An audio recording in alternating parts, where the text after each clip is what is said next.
ఏ ముహూర్తాన ప్రముఖ జ్యోతిష్యుడు వేణుస్వామి అక్కినేని నాగచైతన్య సమంత విడిపోతారని చెప్పాడో కానీ అప్పట్నుంచి ఆయన రాతే మారిపోయింది. పెళ్లి తర్వాత ఇలాంటి అపశకునం మాటలు మాట్లాడతాడేంటి అంటూ చాలా మంది ఆయనను ఏకిపారేశారు. ఇంకొంతమంది అవన్నీ నమ్మితే అంతే సంగతులు అని చెప్పుకొచ్చారు. కానీ 4 ఏళ్ల తర్వాత వేణుస్వామి ఏదైతే చెప్పాడో అదే జరగడంతో ఒట్ని ఈయనకు మహిమలు ఉన్నాయనుకున్నారు. ఇప్పుడు సమంత రాజ్ల వివాహం జరగడంతో చాలా మంది వారి జాతకం చెప్పండి అంటూ చాలా మంది కొందరి జ్యోతిష్యుల దగ్గరకు వెళ్లి అడుగుతున్నారు. ఇక దీనిపై వేణుస్వామి స్పందించారు. ఇన్స్టాగ్రామ్ వీడియో ద్వారా ఆయన సామ్ వివాహం గురించి చెప్పుకొచ్చాడు. అందరూ ఇప్పుడు నన్ను సమంత జాతకం చెప్పమని అడుగుతున్నారు. గతేడాది నాగచైతన్య శోభిత వివాహం జరిగినప్పుడు ఎవరిని అడిగి వారి జాతకాలను బహిర్గతం చేశారని నన్ను విమర్శించిన వాళ్లు, మనోభావాలు దెబ్బతిన్నాయని బాధపడినట్లు చెప్పిన వాళ్ళు జ్యోతిష్యుల దగ్గరకు వెళ్లి సమంతరాజ్ జీవితం ఎలా ఉండబోతుందని అడుగుతున్నారు. సమంత జాతకం ఎలా ఉండబోతుంది? మగపిల్లాడు పుడతాడా? ఆడపిల్ల పుడుతుందా? సమంతరాజ్ కలిసి ఉంటారా? విడిపోతారా? మౌడమిలో పెళ్లి చేసుకుంది, ఎలా ఉంటుంది ఆమె జీవితం అని అడుగుతున్నారు. ఇప్పుడు సమంత కానీ రాజ్ కానీ వెళ్లి జాతకం చెప్పమని అడిగారా? మరి ఇప్పుడెందుకు వాళ్ళు వెళ్లి అడుగుతున్నారు? దీనిపై మీ స్పందన ఏంటి అని అడుగుతున్నారు. నేను 3 రోజుల నుంచి ఒక పెద్ద సినిమా హిట్ అవ్వాలని మేకర్స్ పూజలు చేయిస్తున్నారు. అక్కడే ఉన్నాను. మిగతా వాటి గురించి నాకు అనవసరం.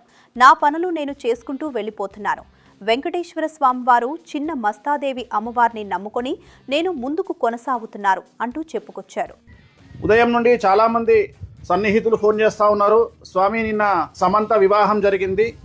మరి పోయిన సంవత్సరము 16 నెలల క్రిందట నాగచైతన్య శోభిత వివాహం జరిగినప్పుడు చాలామంది మిమ్మల్ని తిడుతూ, మిమ్మల్ని టార్గెట్ చేస్తూ, చాలా విపరీతంగా మిమ్మల్ని ట్రోల్ చేస్తూ, మీ గురించి డిబేట్లు పెడుతూ, ఎవరు అడిగారని చెప్పేసి వేణుస్వామి నాగచైతన్య శోభిత జాతకాలను బహిర్గతం చేసినాడు అని చెప్పి విమర్శించిన వాళ్ళు, చాలామంది మనోభావాలు దెబ్బతిన్నాయని బాధపడిన వాళ్ళు ఇవాళ ఉదయం నుండి చాలామంది జ్యోతిష్యుల దగ్గరికి వెళ్ళి మైకులు పట్టుకొని, మెయిన్ స్ట్రీమ్ మీడియా కూడా మైకులు పట్టుకొని, ధనిష్ట నక్షత్రమా వాళ్ళ నోట్లలో మైకులు పెడుతూ సమంత జాతకం ఎలా ఉండబోతా ఉంది, మగపిల్లవాడు పుడతాడా, ఆడపిల్ల పుడుతుందా, మరదేదో వెరైటీ జాతకం పెళ్లి చేసుకుందట సమంత, అలాగే సమంత భార్యాభర్తలు రాజనమూరి కలిసి ఉంటారా, విడిపోతారా, వాళ్ళ ఇప్పుడు మౌఢమిలో పెళ్లి చేసుకున్నారు, ఎలా ఉంది అని చెప్పేసి చాలామంది మైకులు పట్టుకొని జ్యోతిష్కుల నోళ్లలో మైకులు పెట్టి మరీ అడుగుతున్నారు. స్వామి, మరి మీకు ఏమనిపిస్తోంది అని చెప్పి చెప్తా ఉన్నారు చాలామంది.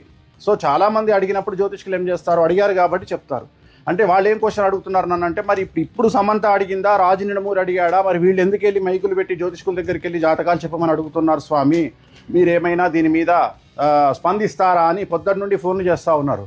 అమ్మ, నేను 3 రోజుల నుండి ఇవాళ మనకు మంగళవారము, ఆది సోమ మంగళవారం, ఈ 3 రోజుల పాటు నేను ఇప్పుడు రిలీజ్ కాబోయే ఒక చాలా పెద్ద సినిమాకు సంబంధించి సూపర్ హిట్ కావాలి అని చెప్పేసి ఒక చాలా పెద్ద ప్రొడ్యూసరు, డైరెక్టర్కు సంబంధించినటువంటి సినిమా పూజ నిమిత్తము భగాలముఖి కార్యక్రమాన్ని ఇప్పుడే నిర్వహించినాము. సో నాకు వీటి పట్టింపులు ఏమీ లేవు. ప్రస్తుతం ఈ వ్యాఖ్యలు నెట్టింట వైరల్గా మారాయి. అదేంటి, ఏదో చెప్తాడు అనుకుంటే ఈ రేంజ్లో బాంబు పేల్చాడు అంటూ నెటిజన్స్ అసహనం వ్యక్తం చేస్తున్నారు.